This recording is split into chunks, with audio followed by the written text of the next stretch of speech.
So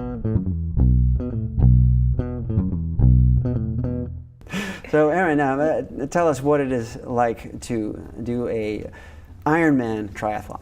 Okay.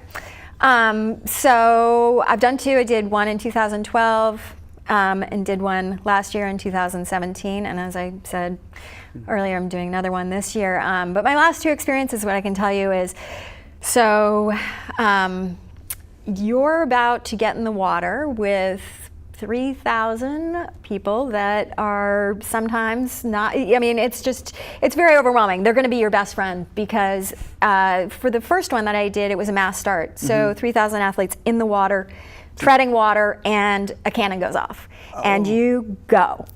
And I remember in the first one, I was really protecting my head because someone's kicking you don't want to get kicked in the head. You don't want your goggles to get kicked off. You don't want to get kicked so hard you get a concussion. So you're modifying your swim stroke. You're really, and the Lake Placid course is 2 loops, and they always say the second loop clears out, thins out. But in the beginning, it's what they call a washing machine. It's just whoosh, turning. And how do you breathe? I mean, so in the beginning, you maybe one side breathe. You know, you're trying to find an area that's good for you, and then eventually you just want to get into. Most triathletes try to bilaterally breathe because it helps keep you straight and on course. So bilateral means left, one right, side and then the other side. So some of the thoughts you go through in that process, I mean, definitely in the second loop, you're like, wow, this is really long. This is a long time in the water. I'm getting kind of tired now. And it's, what is it, 40 minutes, an hour? So it just depends on how fast you are. Right. Swimming is not my strongest suit, so it takes me a little bit longer than others. However, so anywhere for Ironman distance, I would say anywhere between an hour and an hour and a half. Wow. And you start singing like weird songs in your head to pass the time. Especially, training for the event also, you're doing those long swims too, sometimes by yourself. It's almost easier to be with a group of people thinking about, oh my God, I've got to protect my head. Oh, I don't want to get kicked. Catch up to that guy. Or catch that person or pass that person. Because sometimes when you're swimming that distance totally on your own, you're like, oh my God, I'm so bored. Yeah, really, yeah. But what about navigation? How do you know where to go? So sighting, you're always working on sighting for sure. Right. And then, you can get kicked and it can get hurt. The second one I did, I thought, okay, I'm on this guy.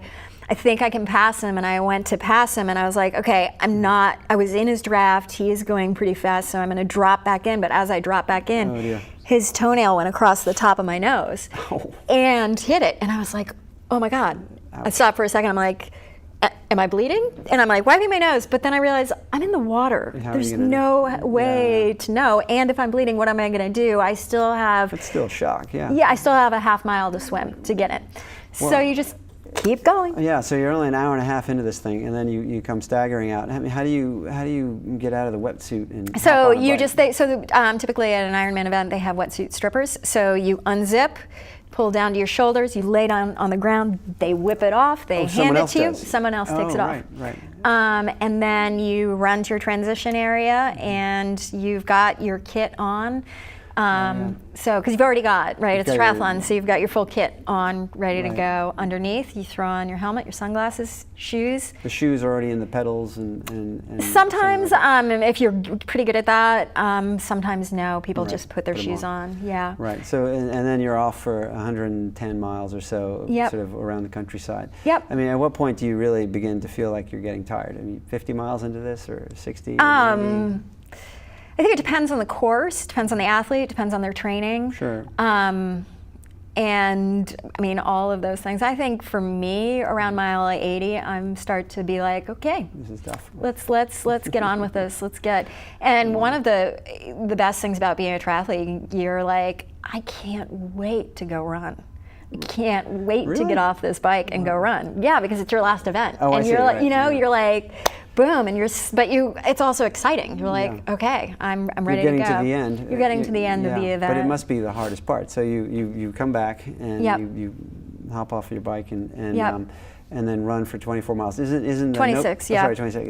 Isn't the notion of having to run 26 miles overwhelming on some level, or it sounds like it's inspiring. Yeah, I mean, I think the first time that I did an Ironman, I'd never ridden the full distance. I had never run a marathon. I'd never gone that full distance. Right. I had really no idea what I was getting into, which in a way was almost Probably better. It was better. It was way better, because the second time I knew, I was like, okay, this is what it's going to be like. But you just get in a rhythm, and one of the things that I love to do is talk to other athletes. I'm like, hey, how you doing? Where are you from? Oh, yeah. And everybody's got their name on their bib, and you're like, hey, Joe, how's it going? How's your run? How are you feeling? Sometimes you don't want to talk, and you're just in this like horrible place, because there's places on the course where you're like, this is the worst thing ever. I mean, I remember thinking in my head, whoever thought of Ironman? They're so stupid. Because now I have to do this thing, and this is miserable. So there's all these emotions that you go through, all these ups and downs. Yeah, I mean, is there a section in the Lake Placid run that's notorious? Heartbreak Hill or something? Yeah, there's a couple of hills. There's one hill headed out. There's River Road, and you come back from River Road. And there's a pretty big hill by the ski jumps, and it's kind of desolate. There's not a lot of crowd there. It's pretty steep, right. And you really have to kind of dig deep there. Right. And then there's another hill headed right back into town, very close to town. It's lined with people cheering you, and it's really steep. And there's typically somebody yelling, "Do we have a runner?" Because typically people are walking because it's steep and they're tired. And if you run, the crowd goes crazy. Right, they're like, "Go, go!" Wow. The adrenaline must kick in on. It is. It's really great to be on a course where there's a crowd and there's music. There's anything. Wow. So, but it's really fun, and I wouldn't say, triathlon isn't all about Ironman, and I think people get really focused on that being the end all be all. Yeah. It's not. There's great sprints around. The Olympic distance is awesome. They're all hard. I mean, to go out and do a sprint and go like doing a TT race, you're gunning the entire time as hard as you can is really, really hard. Yeah. Going out and doing a half Ironman or Ironman, you're going 80% the whole time. So there's hard and there's hard. Yeah, exactly. Take your pick two. Right? Yeah. Well, that's great, Erin. Thanks for that perspective on doing that event. I mean, I can't comprehend it. So good luck to you. Thank you. We're channeling all our watts and power and everything for you in Chattanooga. Awesome. Thank you very much. All right, everybody. That was Erin Whipple of Main Street Energy Labs, and that's all we've got time for right now. Thanks so much for watching. We'll talk to you again soon.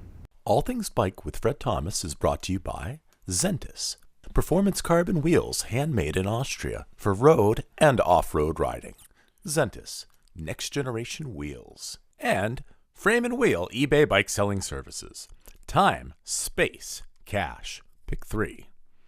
And AD Bikes, the modern face of Austro-Daimler cycling and the bike company of the future.